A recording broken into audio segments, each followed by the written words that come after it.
So guys, good morning, good morning. Ayan, it's Friday morning. Ayan, mayroon tayong first delivery ngayong Friday. Kahapon po, cancel yung delivery natin dahil malakas yung ulan. Ngayon, second day of Lalamove delivery. Ayan. Ang deliver natin, cake, ayan. Ayan po yung delivery natin, isang cake lang. Ang layo ay 4 kilometers. Ayan, medyo magandang presyo. Saglit lang. Okay guys, update ko kayo. Dito lang tayo sa Lalamove.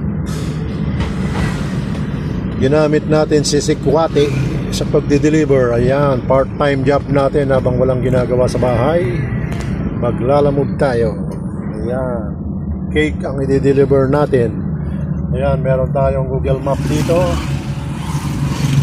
Okay guys, update ko kayo kung mga magkano ang kitaan sa Lalamove.